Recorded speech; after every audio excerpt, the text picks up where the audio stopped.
biografía eterna y marcada por el extrañamiento frente al mundo, David Lynch fue un adalid de la libertad. Sus trabajos siempre provocaron a la inteligencia del espectador, a su propia capacidad de jugar del juego, de la inventiva. En las antípodas del cine más convencional, el cine de Lynch es un arma peligrosa y divertida, a la vez que desconcierta, pero que también da pistas. Así lo homenajea Fito Páez cuando supo la noticia de su fallecimiento este mes de enero, en que fue también el mes de su nacimiento. Bienvenidos a Poncho Morado Podcast, donde la cultura es una merienda compartida. Me acompaña nuevamente en el día de hoy mi querido amigo Edwin Cruz. ¿Cómo tú estás, Edwin? Muy bien, Angélica. Encantado de volver. Tenía mucho deseo de hablar contigo sobre David Lynch. Recuerden que este programa llega a ustedes gracias al Banco Popular de la República Dominicana en su 60 aniversario. Edwin, tengo la sospecha de que ya no estamos en Kansas y que el surrealismo, pues, por lo pronto, en los próximos 4 años, proveniente de noticias estadounidenses, será parte de nuestras vidas. Yo creo que sí. Yo creo que llegó un surrealista o un distópico a la presidencia de los Estados Unidos nuevamente. Y vamos a estar ocupados al respecto. Pero yo creo que con David Lynch se va el último surrealista, yo digo, y en el sentido más seminal de la palabra surrealismo, ¿no? De cómo surge el movimiento, ¿no? De cómo a finales de los años 20 eso se va gestando y es un movimiento que permea toda la vanguardia artística. De hecho, tú no puedes hablar de vanguardia, porque vanguardia es casi sinónimo de siglo XX. Cierto. Y si sinónimo de siglo XX y hablamos de vanguardia, pues entonces surrealismo. Y surrealismo es esa comunión, ¿no? Esa disociación de lo real y lo onírico. O, disociación no, esa confusión, ese maridaje y de repente también pugna entre lo real, entre lo onírico y donde los sentidos menos el racional adquieren una dimensión inconmensurable. Y yo creo que eso que leíste de Fito Páez también define el cine de Lynch. Tengo una tesis, Edwin, con el surrealismo y el diálogo entre generaciones. Fito es de mi generación, nacido en el 63. Tú eres de una más reciente, pero ¿te acuerdas cuando hace 2 años trajeron la exposición inmersiva de Iván Tovar? ¿Cómo los dominicanos se entregaron como si aquello fuera un paseo de Disney y se abrieron sus corazones y sus mentes a la expresión de ese gran artista dominicano? Si nosotros tuvimos la fortuna de conocer el cine de Lynch, en mi caso, no de su primera película ni la segunda, yo lo vine a conocer con El Hombre Elefante, pero ya había previas y tú hablarás de ellas. Transité con sus momentos, digamos, de gloria, aunque siempre a uno le falta una que otra. Pero hoy día, afortunadamente, las plataformas, y pienso que eso fue una petición de Lynch, salieron en este mes de enero. Todas sus obras están en las plataformas, las que usted quiera, no falta ninguna. Yo estuve viendo algunas, pero además de sus obras, que Edwin comentará, encontré al menos 3 documentales de excelente calidad y de diferentes formatos, los 3, algunos con la participación del artista, otros con mediana participación de Lynch, sí. Así como también una joya está, y pondremos las referencias en la versión de YouTube de este episodio, un masterclass que él llevó a un seriado para las plataformas, que es un resumen de una obra de cómo hacer cine, cómo hacer arte. Porque estamos hablando de un hombre que no solamente era director de cine y guionista, era además artista plástico. Realmente esa es su formación. Su formación inicial, fotógrafo, productor, músico, director de videos, sobre todo en la época de Gloria MTV, aquel video de Wicked Game. Uy, de Chris Isaac. Es que luego dirigido fue por él. un actor él, sí. de sus fetiches. Actor de sus propias películas y colaborador en otro, de hecho. La última mirada en la pantalla grande que tuvimos de Lynch fue en el documental 1964 sobre la llegada de los Beatles a Nueva York, donde él participa a los Estados Unidos, porque en el caso de Lynch, no pierdan, no dejen de ver su testimonio. Él era un muchacho joven que vivía en Washington, o realmente cerca de Washington. En Virginia. Él creció en Virginia y su hermana lo llevó a este concierto, pero... Estamos hablando de 64, no había internet, o sea, no es de que esta noche, no, él ni sabía bien para dónde iba. Y no se pierdan de él el testimonio. Edwin, ¿por dónde empezamos? Bueno, es que cuando tú hablas de surrealismo, tú puedes pasar por el final, por el medio. Exacto. Además, tenemos finales abiertos, tendré porque terminar este capítulo, pero con Lynch todo es circular. Es inevitable irse por círculo o irse en espiral, no importa, pero siempre hay que desviarse. ¿Qué tal si empezamos por su forma de contar historias? Que aunque surrealistas, lo voy a decir como lo repiten muchos directores que a su vez son cultores de Lynch, they make sense. O sea, no es un surrealismo abierto de, bueno, ahí está ese dibujo de Dalí, no tenemos la menor idea de lo que significa, pero penetra nuestra alma, sino que él es un teller, y aunque no hay un principio, hay un sentido, hay una evolución en la forma de hacer su historia, y me gustaría que lo hicieras citando algunos de sus trabajos. Mira, yo no sé cuál es el espectador ideal de David Lynch, lo desconozco. Ahora, estoy seguro de cuál no es el espectador de David Lynch. ¿Cuál sería ese? El que, como dicen muchos críticos españoles, el detective. Tú sabes que hay un espectador que se caracteriza por auscultarlo todo en la trama, y si no descubre cosas él y no le encuentra, digamos, esa lógica a la que te manda eso mismo, la lógica, la razón, pues no están satisfechos. Pues mira, ese no es el mundo de David Lynch. El mundo de David Lynch, por eso decía al inicio, tiene que ver más con los sentidos, tiene que ver más con la intuición, tiene que ver más con el asombro, con preguntas. No hay ningún tipo de respuestas, sobre todo en los colofones de Lynch. Aunque parezca como que tú encuentres cierta solución y vayas armando un rompecabezas. Yo creo que lo que Lynch tiene de fascinante, y ese espectador que busca a Lynch es al que busca siempre asombrarse. El asombro. Que salga de la sala de cine o salga de su cuarto, de donde esté viendo la película de Lynch, salga con un desconcierto. Y eso es lo que él siempre procuró en todo el corpus de su obra, no solamente del cine, sino en las plásticas donde él se inicia. Mira, uno tiene que hablar un poquito del origen de Lynch, que viene de una familia para nada atormentada ni atormentadora, si me puede decir, porque nace en Montana, digamos que en las profundidades de los Estados Unidos, sí. No es una metrópolis.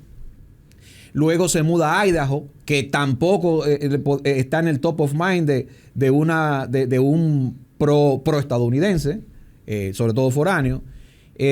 Y también entonces hace gran parte de su vida y quizás de su etapa creativa muy determinante en Virginia. Posteriormente va a Filadelfia a estudiar artes con su amigo Jack Fisk. Sí. Pero hay que decir que David Lynch vino de un hogar que le dio amor.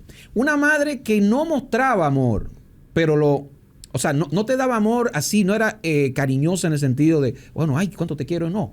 Pero lo demostraba con acciones. Incluso él hablaba de un desafío que le marcó su madre, porque le compró a los demás hermanos, a su hermanita y a su hermano, John, les compraba mascotas para dibujar, pero él no.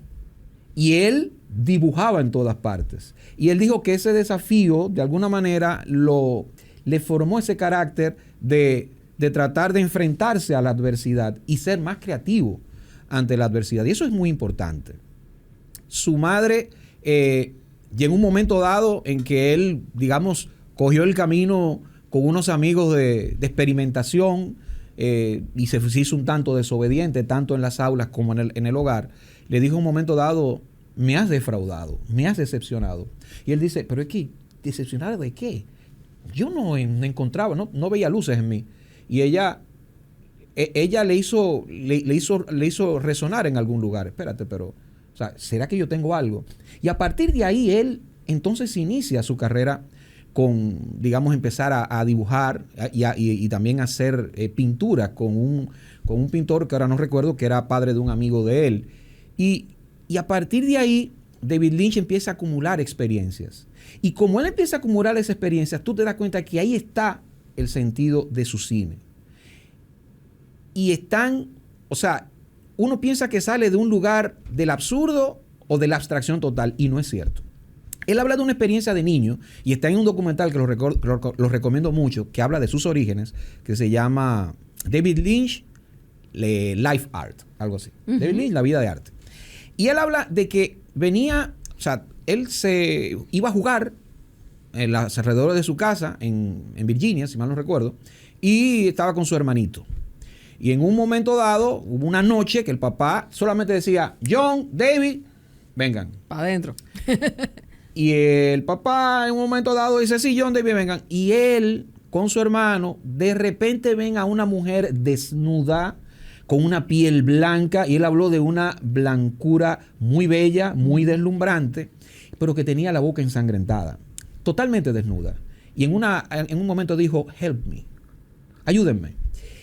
Y eso resuena tanto en el cine de David Lynch, y tú te adelantas y dices, pero ¿a qué mujer te recuerda, por ejemplo, de su filmografía? Bueno, a Isabella Rossellini, desnuda en un momento dado, en Blue Velvet, ensangrentada también. Uh-huh. O sea, una de las imágenes más impactantes que yo he visto en el cine. Exacto, esas escenas, David Lynch no es que él las sacaba de su imaginación solamente. Uh-huh. Aunque parece una imagen de gala dentro de un cuadro de Dalí. Y sin embargo, fue una experiencia que él vivió uh-huh. y le marcó. Y hay muchísimo de sus experiencias personales en su cine, desde sus gustos de los alimentos, los lugares donde, uh-huh. los diners donde que aparecen en las películas, escenas muy muy importantes, como por ejemplo en Mulholland Drive. Luego también aspectos de su personalidad y de su terrible admiración, vamos a hablar un poquito más adelante, por El Mago de Oz, película que él vio en su infancia. David Lynch nació en 1946, o sea, es un perfecto baby boomer que como es imposible no ver en sus películas, porque todo el tiempo él está mostrando la hermosura, pero también la parte horrenda uh-huh. de ese gran sueño americano que ahora dice el señor Trump que va a rescatar. Uh-huh. Pero ese es el mejor momento para volver a ver, a David Lynch. Sí. Porque si hubo un cineasta que entendió que para que todo ese símbolo de la americanía ideal que está hasta en lo físico y la forma de vestir de sus personajes, que a veces parecen estas grandes figuras, que si Elvis, que si Marilyn Monroe de la época de oro del cine norteamericano, pero también está esa parte oscura y siempre una junto a la otra.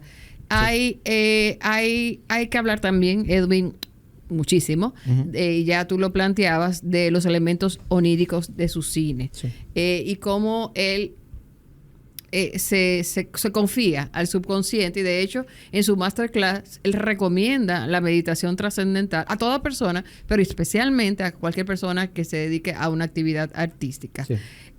Me gustaría oír tu punto de vista sobre esos viajes, esos traslados que hace al mundo del inconsciente, y a través de ahí hace como un viaje del héroe, el clásico viaje del héroe que lo estamos escuchando o leyendo desde la Odisea, y en el caso de las películas de Lynch aparece en diferentes modalidades. Sí, tú sabes que David Lynch nunca dejó de ser un cineasta experimental, aunque ciertos cineastas experimentales lo rechacen.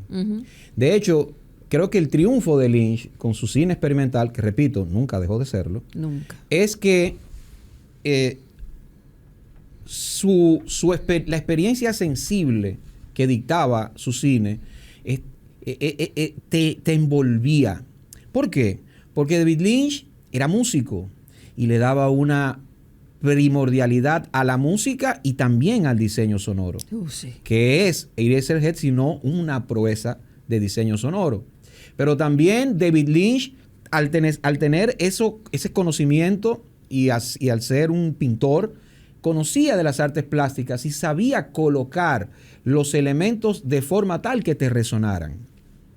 Y además de eso, pues abordaba una estructura que básicamente es quizás el talón de Aquiles de los cineastas experimentales. Los cineastas experimentales se van más en el recurso, al recurso. Mira, mi recurso es hacerte un cine no narrativo y ya. Sí, pero no. El surrealismo, Exacto. por ejemplo, en la escritura de Breton para acá, es la escritura automática, lo que primero me venga a la cabeza. Exactamente, no. David Lynch sabe acondicionarte, crear una estructura para luego descontracturarla. Pero se monta en una estructura. Y creo que al montarse en esa estructura sabe manipular tus sentidos. Y yo creo que ahí esos son los mecanismos con los cuales opera bien su cine. Un diseño sonoro, él mismo decía que creaba imágenes a través de sonidos. Él era capaz de tener y guardaba en cintas ruido cualquiera, música cualquiera, que utilizaría 15, 20, 30, 40 años después en una película. Y, por supuesto, sabían manipularte, en el buen sentido, diría yo, con un score. ¿Cómo lo comunicaba su score? Con su hombre de confianza siempre, Angelo Badalamenti. Que Angelo Badalamenti también tiene un rol muy importante en el cine de David Lynch, porque era una suerte de continuación de esa odisea visual, aunque más controlado, más tenue por momentos, el punto de oscuridad que se merecía, sin sobresaturar ya lo que estábamos viendo ahí, que quizás era exagerado en un momento dado. Entonces, el cine de David Lynch reposa sobre eso. Reposa en eso. A finales de los 60, bueno, yo yendo al cine, porque ¿verdad? No conozco la técnica de las artes plásticas para poder versar sobre ello, y quisiera. Pero cuando hace el cortometraje Six Men Getting Sick, ahí buenísimo, tú te das cuenta. Lo vi, buenísimo. Exacto, ahí te das cuenta cuáles son los dispositivos de él, ¿no? Como y ahí bien fue decías, que él descubrió su vocación para el cine. Exactamente. Él dice, a ver, pero esto me gusta. Me gusta la imagen en movimiento. Es una pintura animada. Exacto. Esto es pintura animada. Me gusta la composición. Tan de moda que está eso ahora, el performance. Exactamente. Tú vas ahora a los museos. Estuve recientemente en Nueva York y fui a un museo cuyo nombre pondré abajo porque no me acuerdo ahora, pero lo voy a buscar en lo que Edwin habla. Y ahora en los museos hay ballet, hay música, o sea, los cuadros cobran vida. Vimos en Navidades a Ana Belén cantando en el Museo del Prado. Hay una conversación entre las bellas artes renovada. Y hace tiempo que él estaba hablando que en los 60 con una camarita que le regaló a su papá o que él compró. Porque otra cosa que me encantó de su biografía es que él empezó a trabajar cuando fue retado por la mamá y tenía un pequeño estudio, siendo muy joven. Sí. Él trabajaba un trabajo de eso de después de la escuela, y en ese estudio dedicaba horas de trabajo, y ahí descubrió su vocación cinematográfica. Con esto de lo onírico, te recomiendo, y a todos, un documental excelente que se llama Lynch Oz, sobre la influencia de la película El Mago de Oz, que es una película muy importante en la historia del cine, pero también muy importante para esa generación, para todas las generaciones, sobre todo estadounidenses, pero también a nivel mundial. Bueno, basta ver que este año hay 2 nominadas que son películas inspiradas en El Mago de Oz. Está Wicked y está Intensamente 2, que es un saludo a esa historia andante del Mago de Oz. Y si no sé, lo ponemos Edwin y yo a decir, las películas que tienen al Mago de Oz como influencia, o sea, acabamos mañana. Oh, no, imagínate, eso es que el Mago de Oz es como es el vehículo ideal para la fantasía, para la abstracción. Sin ser demasiado spoiler, solamente comentarle que Lynch, que ya ustedes se imaginen lo difícil que entrevistar a un artista como ese. Bueno, los entrevistadores no le sacaban gran cosa. Hubo uno que le preguntó ¿qué significa el Mago de Oz para usted? Y él le dijo, no hay un día en que yo no piense en el Mago de Oz. Es muy fuerte. Y entonces, en este documental, es narrado por varios directores, entre ellos directores amigos de él, y de diferentes también etapas, analizan cómo esa película los influyó, pero también cómo ellos ven la influencia del filme en el cine de Lynch, especialmente en Wild at Heart, que de hecho mencionan más de una vez al Mago de Oz y a sus personajes, pero sobre todo en Mulholland Drive, que eso es o sea, es como que él tomó el embudo de esa historia, lo volteó, una locura. Sí. En Mulholland Drive, yo quiero llegar a Mulholland Drive porque me parece que es su película favorita, pero ganadora en Cannes de la Palma de Oro. Exacto, y bueno, y creo que mejor dirección ex aequo junto a Joel Cohen, que tuvo ahí ese año The Man Who Wasn't There. Ah, sí. Entonces, su primera película de la que él se siente, me parece que es la que más lo emociona, es precisamente Eraserhead, porque es como digamos, la síntesis, no solamente de su obra a nivel cinematográfica. Sí, es curioso lo que estoy diciendo, porque cuando tú haces una ópera prima, es como eso, ¿no? Tú estás iniciando y tú sientas bases, pero esta es una síntesis de lo que va a ser David Lynch todo el tiempo, que es la misma película con diferentes repeticiones y variaciones, es eso en esencia, y digamos, es una suerte de catarsis, porque con esta película él exorciza a sus demonios y rinde tributo a todos los que influyeron en su vida. Amigos, familiares, por supuesto. Su hermano estuvo envuelto dentro de la producción de la película, John. Cómo le agradece a su padre, cómo lo constituyó su padre con la disciplina. Lo multidisciplinario lo agradece mucho a su padre, que el padre, como creció en un campo, decía, usted tiene que construir con sus propias manos, arreglar cosas, hacer cosas con sus manos. Entonces, esa película que trata de un hombre muy tímido que trabaja en una fábrica, es tipógrafo, de repente recibe una llamada de una novia, digamos, que lo había dejado de buscar. Y recibe la noticia de que tiene que casarse con ella porque tienen un bebé. Pero ese bebé es una criatura deforme. Ese bebé es un alien antes de alien, por así decirlo, ¿no? Entonces, de eso va el filme para quien no lo ha visto. Y ahí vemos todos los dispositivos de trabajo de David Lynch. El teatro como elemento decisivo y que transforma al personaje. Cuando vemos el teatro o un escenario, un stage, en las películas de David Lynch, y generalmente hay una canción, hay una interpretación, el personaje cambia. O sea, hay un punto, el famoso punto de inflexión, de inflexión, se da ahí. Una epifanía. Exacto. Esa epifanía se da mediante ese recurso y siempre lo establece ahí David Lynch. Por supuesto, el tema del ruido. David Lynch usa el ruido y el ruido para él no tiene ninguna diferenciación y de hecho lo marida, a veces lo contrapone con una pieza musical que suena de fondo, un score. Lo hace aquí lo dimensionó siempre correctamente. Hay fan fatal. Hay una fan fatal en Eraserhead, que es la vecina de enfrente, ¿no? Y por supuesto, está ese tema de la dualidad y, por supuesto, lo que tú hablabas de ese Estados Unidos postindustrial o ese Estados Unidos post Segunda Guerra Mundial en el que creció David Lynch, donde él veía una homogeneización que limitaba no solamente la creatividad, sino la libertad del individuo. Él veía todo uniforme y por eso el nombre de Cabeza Borrador. Porque en un momento dado se vuela la cabeza, vamos a dar spoiler, véala, si no, lo lamento, pero tiene casi 50 años de retraso.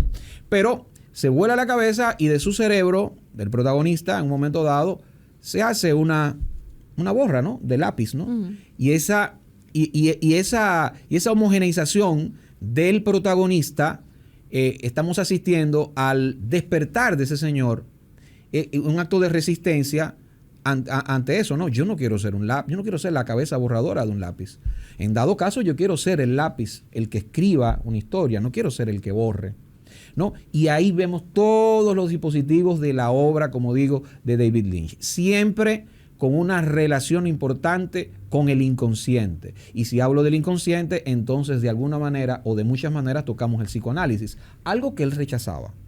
No sé si te das cuenta. Él no quería que le psicoanalizaran sus películas. Lamentablemente sí hay que psicoanalizarlas porque lo constituye. Y no en vano, todos los psicoanalistas que yo he leído, que me gustan, y yo creo que el psicoanálisis es una materia que todo cinéfilo debe estudiar, y lo digo honestamente, y no superficial, sino profundamente.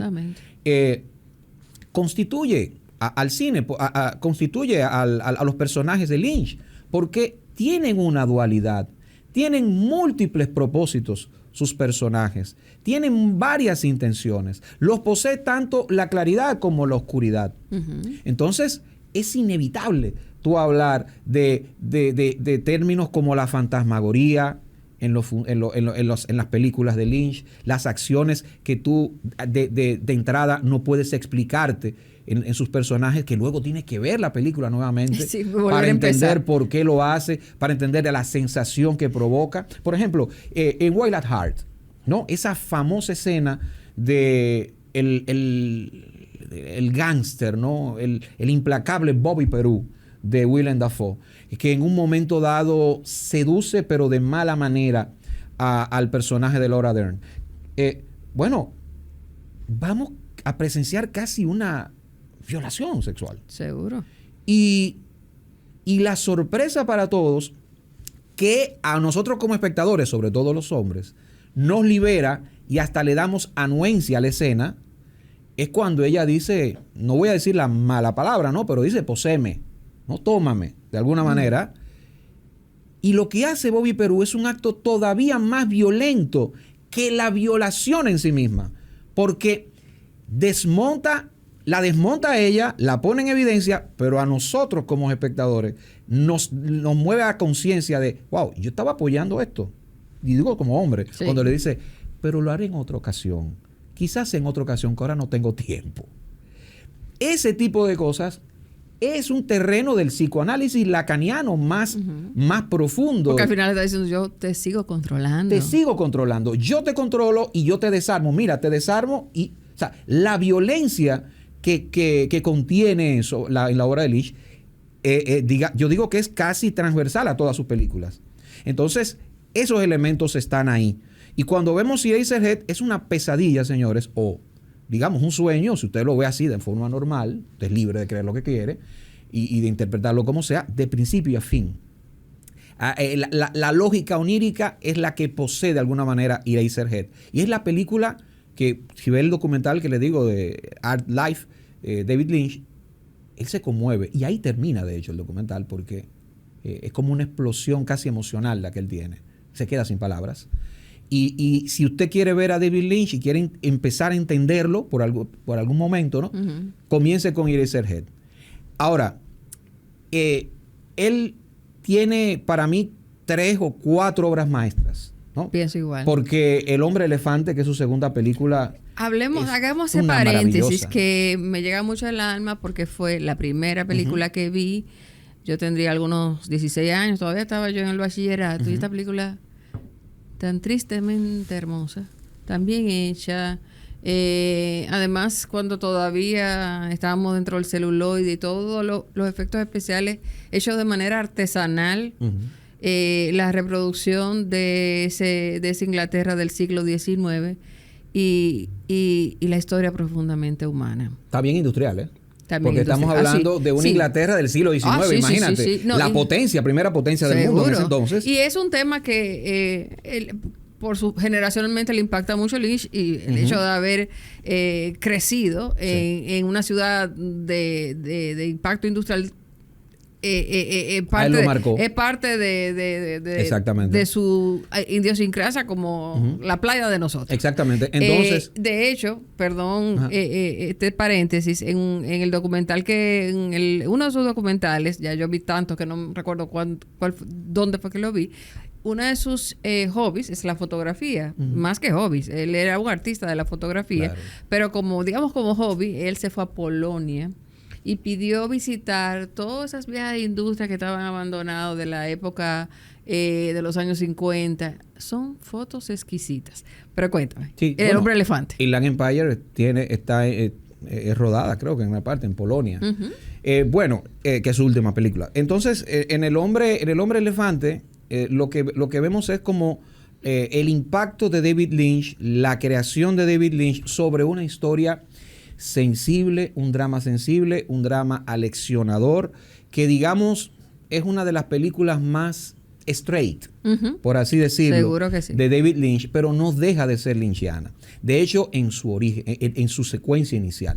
David Lynch juega con algo que voy a leerlo, Angélica, permíteme leerlo, porque es algo que... Además, es tan interesante volver a ver a actores, algunos incluso que ya han fallecido, jóvenes en su inicio o en otra etapa de su carrera. El hombre elefante le mereció la nominación al Oscar a su actor protagónico, que ya no está con nosotros. Mira, el psicoanalista y digamos una de las estrellas del comunismo de nuevo cuño, Slavoj Žižek, que siempre ha postulado por la obra de Lynch como desde el psicoanálisis.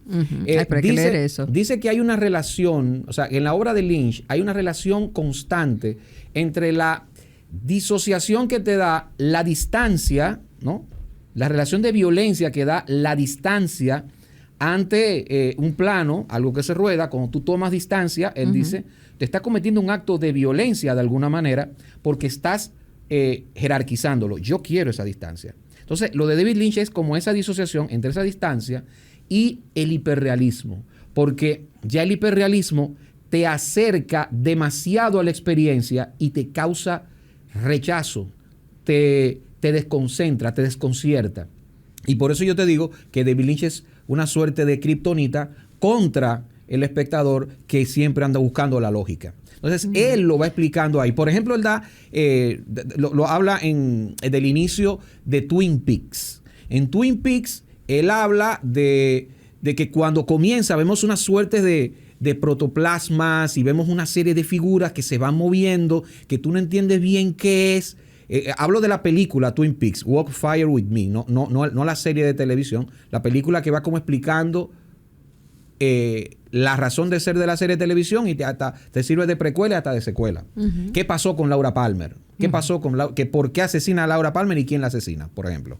Entonces, cuando comienza Twin Peaks, ahí vemos que David Lynch está jugando con esta figura de protoplasmáticas y eso, y resulta ser que es cuando un canal se va del aire, ¿no? Y de inmediato se produce un acto violento, un asesinato.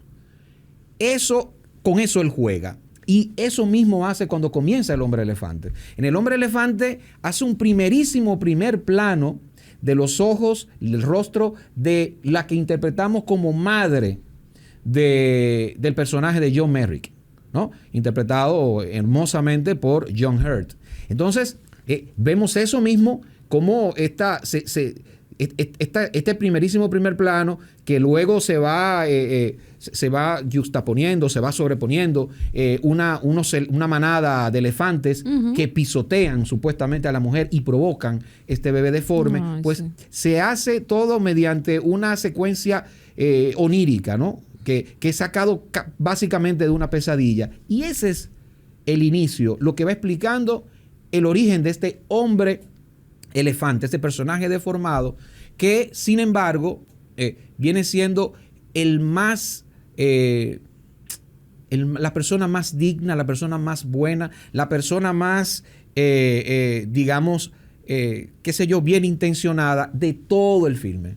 Porque es una crítica básicamente a esa monstruosidad que mantenemos con la apariencia. Y cómo este monstruo, por ser diferente, no es aceptado. Pero resulta ser que ese monstruo está más bien intencionado, está mejor dotado para vivir una vida verdaderamente digna y sin miserias. Cuando hablo de miserias humanas, ¿no? Uh-huh. Que sí muestran estas personas limpias y nítidas. A excepción, claro, de la bondad que tiene el personaje de Anthony Hopkins, que es quien realmente conecta emocionalmente y verdaderamente tiene una suerte de qué sé yo, de un sentido de identificación empatía, sí, y de empatía. Y de misericordia. Exacto, de misericordia genuina, ¿no? Uh-huh. Una misericordia en el sentido más hermoso de la palabra. Y para mí es una película perfecta. Y el final, y el final, que no lo voy a contar, Uh-huh. es un final Lynch. Por cierto, para decir de otra película, Uh-huh. es que hoy salieron las nominaciones al Oscar, usted verá esto el domingo. Otra película que también toma elementos de Lynch es La Sustancia, porque Uh-huh. la transformación del personaje de Demi Moore, incluso el maquillaje es un saludo al hombre elefante, que Uh-huh. fue protagonizada por Anthony Hopkins, John Hurt, que hacía del hombre elefante, Uh-huh. Anne Bancroft, John Gielgud, es decir, verdaderas estrellas, pero además una película que ya se puede conseguir en plataforma. Uh-huh. Twin Peaks, mencionabas Twin Peaks, Uh-huh. Y que te pregunto, esto fue llevado a la televisión, televisión Mark por Frost cable, y David Lynch, televisión por cable en los años 90 y 91. Uh-huh. Mirando hacia atrás, ¿crees que Twin Peaks es el seriado que inaugura todo el fenómeno de seriado que estamos disfrutando ahora plataforma? Bueno, por lo menos es el serial que produjo un antes y después, una revolución en este tipo de series de calidad, ¿no? Sí. En eso que en un tiempo dado se llamó como una nueva etapa del cine, que eran las series de calidad, ¿no? Sí, porque hasta ese momento lo que uno veía en la televisión eran especiales. Claro, especiales o series de televisión. O series de varios cortos capítulos, como fueron Holocausto, Raíces, pero eran consideradas especiales. Exacto, especiales. Le decían miniseries, pero en realidad eran más contenido. Exacto. Pero aquí era como una suerte de mira, yo para definir Twin Peaks, la serie, es como que, señores, una serie tradicional. Imagínense una telenovela, para que lo tengamos más claro, ¿no? Porque hay muchos elementos de melodrama en el cine de Lynch, que él exagera y lleva al absurdo y al humor, porque hay otra cosa. Yo me río mucho con David Lynch. Hay gente que se aturde, pero yo, además de aturdirme, me río muchísimo. Pero este hombre en Blue Velvet con la mascarilla. Exacto, este hombre con lo que se droga con una máscara de oxígeno, una locura. Entonces, Frank Booth. Entonces, aquí, para mí es como una telenovela hecha con ácido lisérgico, con LSD. es como algo así. Es llevada a ese extremo, donde no importa, realmente es una excusa muy vana el tema de qué pasó con Laura Palmer. De hecho, cuando hacen la película Twin Peaks, Fire Walk With Me, David Lynch no estaba muy en hacerla, porque era básicamente haciendo algo que él realmente no quería. Era explicar qué pasó con el asesinato de Laura Palmer. A él le gustaba más el desconcierto del personaje de Kyle MacLachlan, que uno no sabe dónde fue este hombre, a qué dimensión, vino de un sueño. Recordemos que además de Twin Peaks, como el cine de David Lynch, transcurre en dos dimensiones, ¿no? La dimensión straight, por así decirlo, y la otra, que es la del libre, ¿no? Lo libre, ¿no? Donde hay un argumento libre, donde hay personajes que tú tienes que leerlos, ¿no? Que tienen dimensiones metafísicas, que hasta arcano, hasta digamos el terreno del arcano, tiene lecturas múltiples y muy ricas, pero están ahí para desconcertarte. Bueno, Twin Peaks, David Lynch introdujo eso en televisión nacional, porque es de ABC, ¿eh? Estamos hablando de Disney, o sea, ABC es de Disney. Y competía con las series más tradicionales y convencionales. Exacto. Había una verdadera curiosidad. Lo que pasó cuando se puso esa exposición de Iván Tovar, de repente eso estaba compitiendo con otras ofertas, Claro. con lo cual David Lynch, por toda su carrera, logró ser parte del sistema de Hollywood, haciendo lo que él le gustaba. Claro. Y era un artista puro, integral. Siempre se enfrentó al establishment en que vivió. Porque Eraserhead, su primera película fue una beca que le dio el American Film Institute. Sí. Donde él estudiaba. Exacto, donde él estudió, que tiene su base en California. O sea, él se mudó a California, se mudó a Hollywood. O sea, él siempre hizo cine dentro de la industria. Lo que pasa es que siempre tuvo que enfrentarse a la industria porque es un pecado para el cine industrial que el director tenga la última palabra. Por eso postulo que la mejor época del cine estadounidense definitivamente para mí fueron los años 70, o sea, mediados o finales de los años 60 hasta mediados de los 70. Y fue el llamado Nuevo Hollywood. Sí, un mensaje reiterado donde eso sí él le decía a cualquier persona que lo entrevistara, por favor, personas que hacen cine, insistan en mantener el final cut.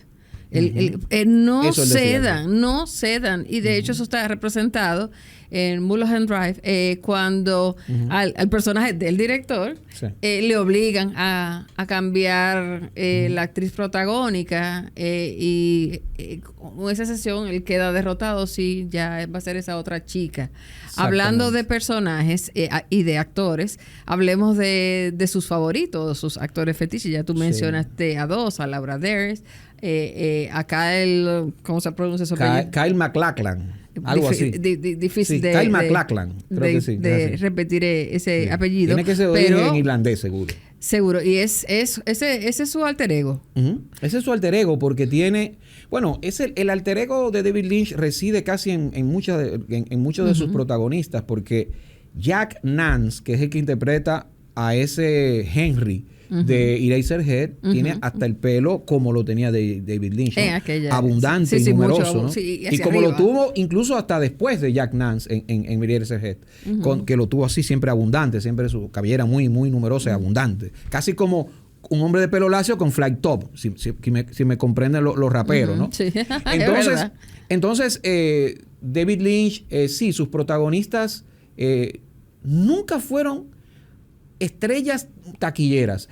Incluso quizás la más notable, taquillero quiero decir, pudo haber sido Nicolas Cage, y ni siquiera lo digo tanto en ese momento en que protagoniza Wild at Heart, porque cuando él realmente se consagra es con el Oscar en Living Las Vegas, en 1996.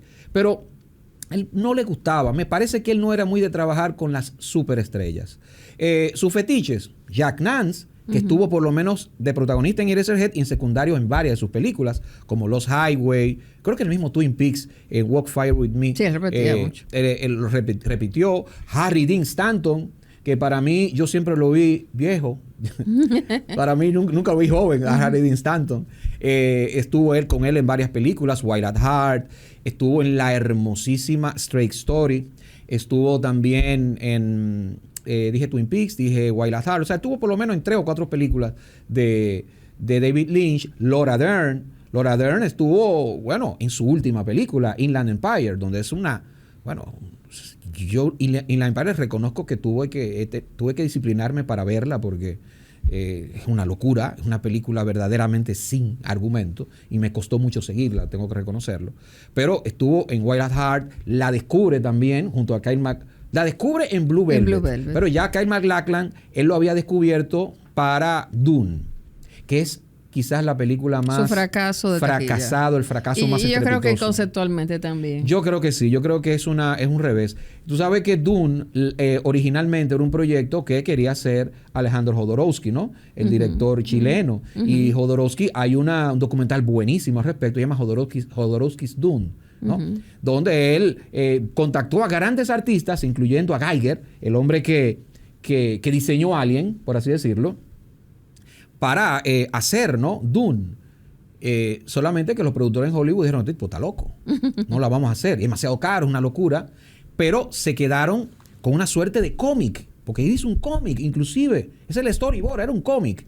Y cuando él dice, yo estaba frustrado, no podía, o sea, me sentí con envidia cuando Lynch estrena Dune en el 84, y cuando la vi dije, jaja, qué bueno. O sea, el resultado fue muy pobre. Yo creo que el mismo Lynch tuvo mucha frustración con esa película, y Dino De Laurentiis estuvo en la producción, y yo creo que Dino De Laurentiis de algún modo dijo, cónchale, yo merezco, tú mereces una suerte de justicia poética, y le produce entonces, en el 86, 2 años después, el giro, la vuelta de tuerca que le da David Lynch verdaderamente al noir. Digo porque siempre hay elementos de noir en sus películas, pero aquí es un noir como con todos los códigos, mujer desmemoriada, que tiene un trauma, eso es muy del cine negro, sí, que también es fan fatal. Sí. El muchacho es como el detective, exacto, porque es una actitud detectivesca. El ambiente detectivesco, y donde vemos también a un Lynch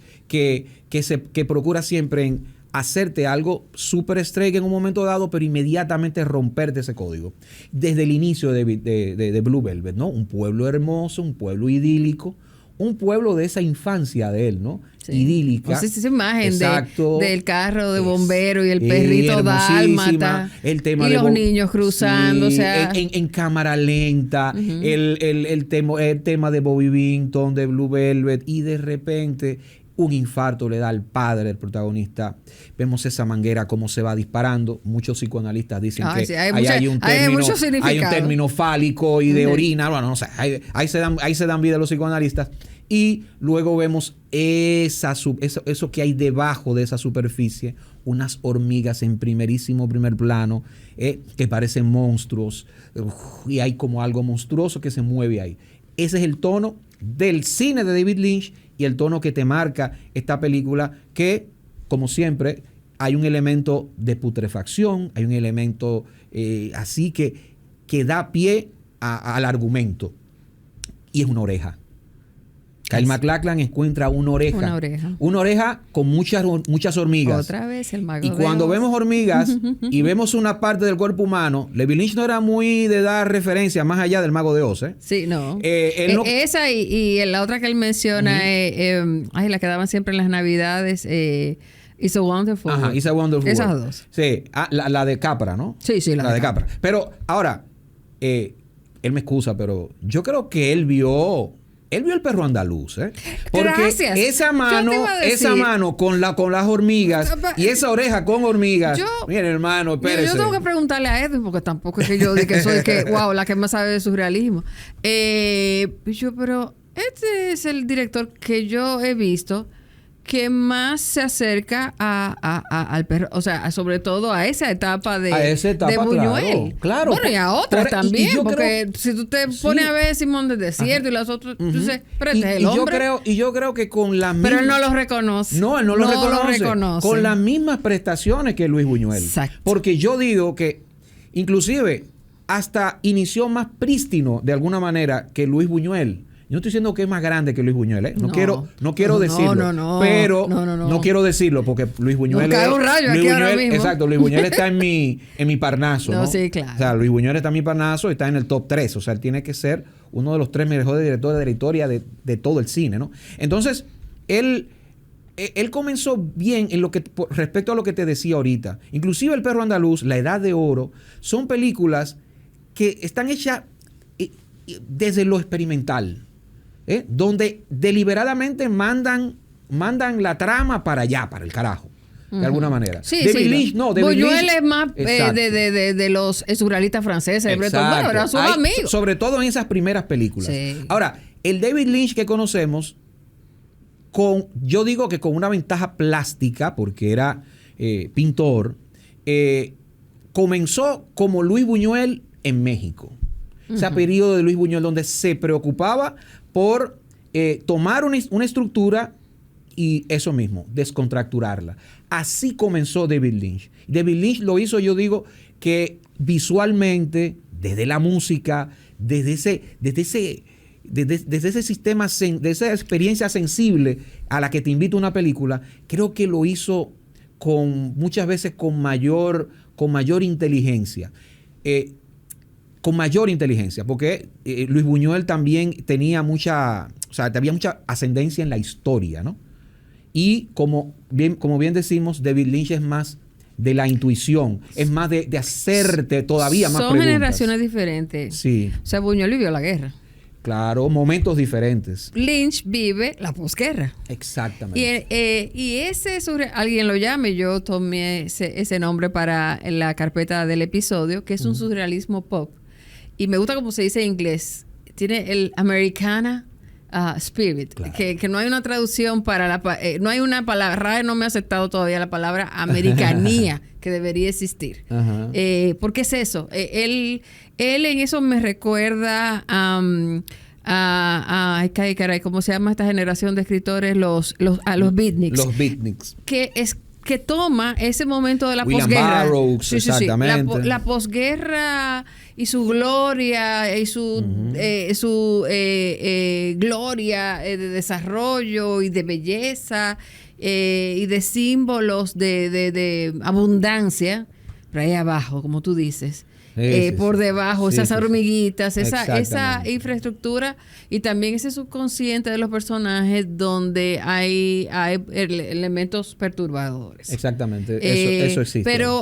Pero es un narrador. Claro, es un narrador, es un narrador. Buñuel, como los surrealistas de la pintura que vivieron la guerra, Leonora Carrington, Ernst, ahora no me acuerdo su apellido, son gente que estaban todavía en el trauma, el efecto postraumático después de haber vivido todo esto. Exactamente, un efecto postraumático y casi de inmediato. Yo creo que ni bien estaban todavía en medio de ese trance. Ellos estaban en medio de ese trance. Sí. Y gente que perdieron amigos, exacto. que perdieron familia, Exacto. o sea, pero la experiencia de Lynch es una experiencia de, bueno, yo vine a este mundo, en este momento, pero hay algo aquí como que no me están diciendo, pero está ahí y yo lo estoy descubriendo.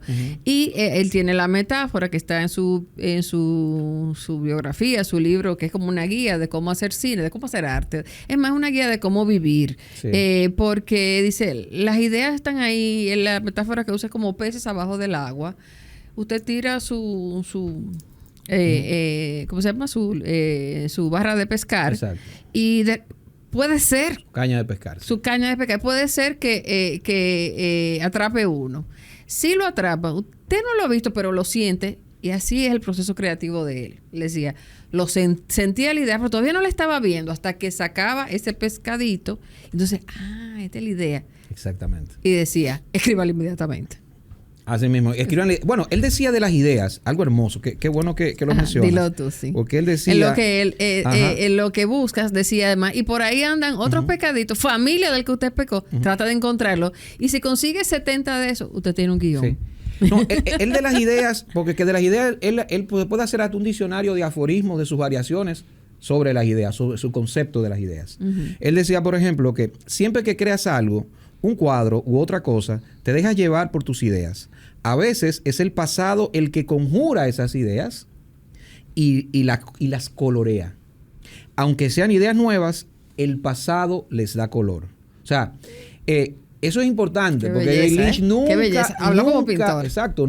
Habló como pintor. Y nunca se sustrajo del pasado. Pero así eran sus películas. O sea, así eran sus películas, ¿no? El pasado siempre tenía una relación y un peso ascendente, ya sea en el trauma, ya sea para echar más adelante al personaje, ya sea para mostrar incluso seguridad, porque como tú bien dices, quizás no tenía la mamá cariñosa, pero sí él vivió un ambiente de amor y de seguridad. Exactamente. La figura del papá y la mamá, el apoyo incluso las exigencias que le hicieron fueron adecuadas. Él eso lo usa como un recurso.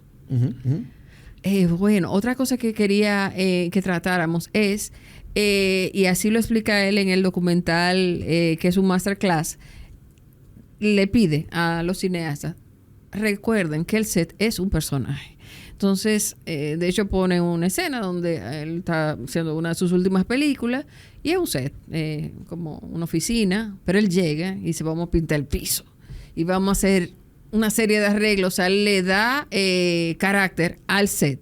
Y dice algo más importante, hay que ensayar ahí adentro antes de rodar. Es decir, los actores tienen que sentir que ese espacio es de ellos y no llegar como a última hora. No, ese espacio es propio. Son cosas tan elementales y sin embargo mucha gente por tiempo y recursos a la vuela. Que esa es otra característica que muchos que rechazan el cine de David Lynch ignoran. David Lynch era, señores, el cineasta experimental es el que más sabe lo que está haciendo, precisamente porque está rompiendo la narrativa. Para romper la narrativa, como se debe, tienes que conocerla y tienes que trabajar.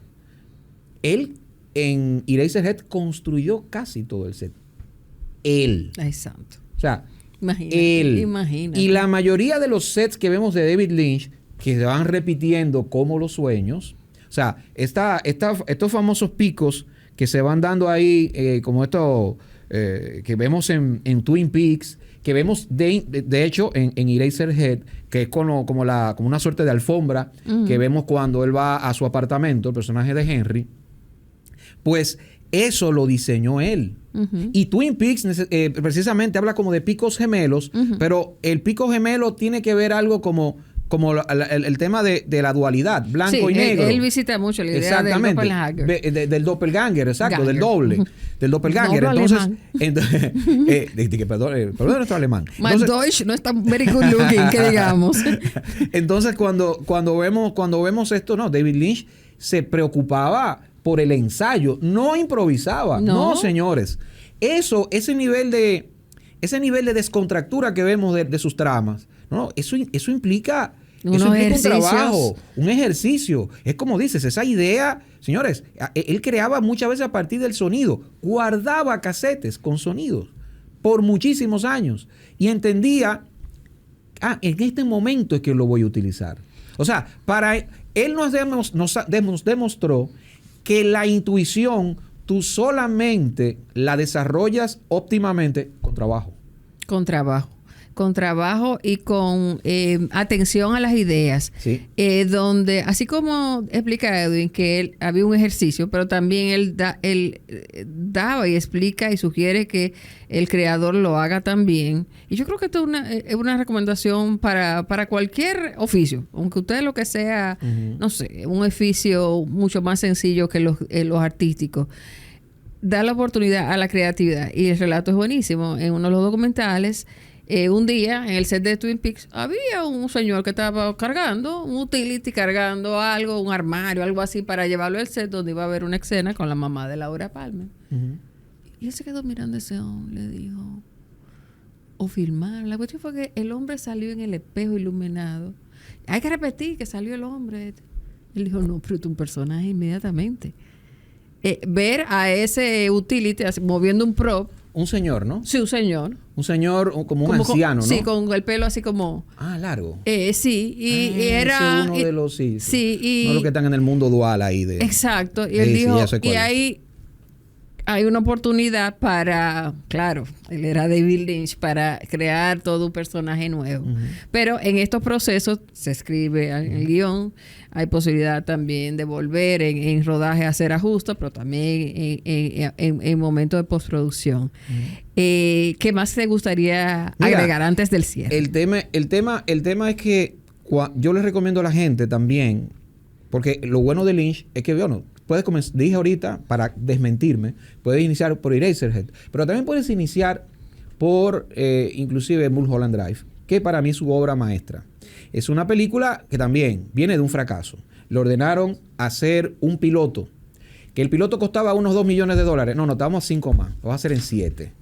Lo rechazó ABC directamente. No, esto no sirve, esta vaina. Bueno, él consiguió un financiamiento del Estudio Canal, la productora francesa, y rodó su película, que escribió su película, le adaptó un final, y de ahí sale Mulholland Drive, que no es más que la carretera, una carretera en California que tiene unos 80 kilómetros y que atraviesa, por supuesto, Hollywood. Entonces, esta película trata de una historia de la pesadilla americana, ¿no? Y, por supuesto, mete muchos temas biográficos de su propia vivencia en Hollywood, en el personaje de Justin Theroux, que es ese director. Y definitivamente la película maneja todos los códigos del mundo lynchiano, por así decirlo. Están esos guiños o sea, cuando hay elementos que de repente tienen un hoyo, que vemos ahí en sus películas, y la cámara va en primerísimo primer plano y muchas veces en movimiento a meterse ahí. Y cuando se mete en esa oscuridad, pues ya la trama ya sabemos que se va a descontracturar. Hay una escena que es puro sueño. Es un sueño, literalmente. Y es espantosa. Porque es un tipo que está junto a su amigo en una cafetería y le dice, mira, yo tuve un sueño contigo, aquí mismo reunido, y me da miedo tu miedo. De repente te paras aquí, casi en la entrada y salida, ¿no? En la caja, y te sigo. Cuando vamos a la parte de atrás aquí de la cafetería, vemos algo terrible que me da un miedo incontrolable. Lo que da pavor de esa escena es cuando le dice al amigo, pero vamos a verlo. O sea, como, vamos a enfrentar ese miedo. Vamos, o sea, y él... a espantar los demonios. Exacto. Y vemos cuando se va en también se hace un primerísimo primer plano, que este personaje que cuenta su pesadilla, pues no se ha comido nada. Ya eso da terror, ¿eh? Porque vemos que el tipo tiene miedo. Porque hay algo que va a pasar. Y, señores, en el día, o sea, la escena está rodada con con más luz no se puede rodar. Solazo. Y aún así, con ese solazo, sale la cosa horrible y este hombre cae muerto. O sea, se concreta la pesadilla y esa es la escena. Y parece como una viñeta suelta. Y eso es lo que... Hasta que más adelante... Hasta que tú vas armando el posible rompecabezas de Mulholland Drive, que, como repito, es una suerte el sueño, un sueño roto americano de una chica. Y es fue tan visionario en ese sentido David Lynch, que creo que tomó eso en cuenta. Su protagonista, Naomi Watts, hasta esa película había fracasado en Hollywood. Había hecho muchísimas audiciones. Quizás había salido en alguna que otra película, pero muy de soslayo. Y aquí se consagra. Aquí definitivamente... Ella lo dio todo. Lo dio todo, se consagró. Vemos a una reina de belleza estadounidense, de origen mexicano, Laura Harring, hermosísima. Sí. Y vemos también el tema del doppelganger, del doble, de cómo de repente Edwin Cruz es interpretado por nuestro amigo aquí, el realizador. De repente Edwin es el realizador y hay una barrera esa barrera se borra, ¿no? Donde también vemos esos monstruos, ¿no? Que van disparando al protagonista y lo llevan a una casi imposible redención, porque muy pocos de los protagonistas de David Lynch logran una verdadera redención, y si la logran hay cierta duda que él mismo te va sembrando. Porque sus finales son abiertos. Exactamente. Tú tienes que completar la historia. Por cierto, en el episodio pasado, Edwin, con mi amiga Anita Valdés, hablábamos, damos aquí esencia un argumento de los lectores, no, que la literatura es más espacio para la subjetividad que en el cine. Sí, es verdad. Pero vean el cine de David Lynch y díganme si uno es tan pasivo en el cine, como dicen a veces los que somos amantes de la literatura del cine. No, yo los reto definitivamente a decirme, a ver si con David Lynch ustedes lo tienen todo bajo control. No lo tienen bajo control. No hay forma. No hay forma, porque yo decía ahorita, las jerarquías se rompen con David Lynch. O sea, si vamos al término, al psicoanálisis lacaniano, objeto y sujeto no existen. Para el objeto, para Lacan, era una suerte del deseo de lo idílico, ¿no? Cuando dicen, esa mujer para mí, o ese hombre para mí, es objeto del deseo, ¿no? Es que es perfecto. O sea, mi fantasía se concreta aquí. Cuando eres sujeto de deseo, te acepto con tus vicios.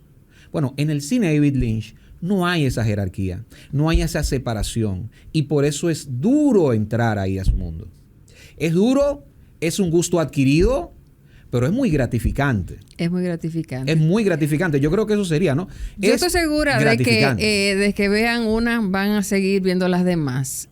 Porque tiene ese talento de David Lynch de no ser un surrealista tan artísticamente lejano, sino que él logra ese elemento pop de conexión, pero estás en su surrealismo. Claro. Y en todo lo que hizo. Porque, porque no es solamente en el cine, señores. O sea, en largometrajes. Están sus videoclips. Está, por ejemplo, A Perfect Drug, que es una odisea bien loca y terrorífica que tiene con Trent Reznor de Nine Inch Nails. Pero también está Wicked Game, como hablamos ahorita, de Chris Isaac. Pero también tiene un cortometraje donde interroga a él como detective, rol que repite, ¿no?, de Twin Peaks, a un mono acusado del asesinato de una gallina. Entonces, eso surreal, es una crítica al tema de una vuelta, como él veía en 2020, del totalitarismo, digamos, en este proceso de batalla cultural que ha ganado. Quizás es el que debemos ver primero, viendo lo que está pasando esta semana. Exactamente. Edwin, quiero terminar con un mensaje para el que ha tenido la gentileza de escucharnos hasta este momento, que da David Lynch, y que yo voy a tratar de resumir, pero búsquenlo en ese documental que es una serie y a la vez un masterclass. Después que termina de hablar sobre cine, en el último capítulo, que es un bonus track, él habla sobre meditación trascendental y lo recomienda. No es que necesariamente le voy a recomendar eso, pero también eso es muy interesante, sino algo que él dice sobre la vida de hoy, y es la imposibilidad que tenemos de estar un ratito que sea corto con nosotros mismos, porque ya ustedes saben que solamente con el teléfono inteligente que tenemos en las manos, eso es bastante difícil. Y él dice a los artistas, usted tiene que por lo menos pasarse 4 horas consigo mismo diario. Eso va a estar un poco difícil en la vida que llegamos, pero vamos a ver si conseguimos darle sentido a esa recomendación de Lynch y hacer dieta de vida en sociedad y tratar de estar un poco más con nosotros mismos, porque en esos momentos de soledad hay mucha riqueza. Esto es un resumen de algo que él explica de una manera muy inteligente, y le invito a ver en ese documental. Edwin, muchísimas gracias. Gracias a ti. Nos quedamos como los cines de David Lynch, un tanto incompletos y un tanto... Bueno, pero es que... con la curiosidad. Esto es un final abierto, porque de Lynch que estamos hablando. Exacto, así se va a quedar. De nuevo, muchas gracias. Gracias a ustedes y de nuevo, gracias al Banco Popular de la República Dominicana. Hasta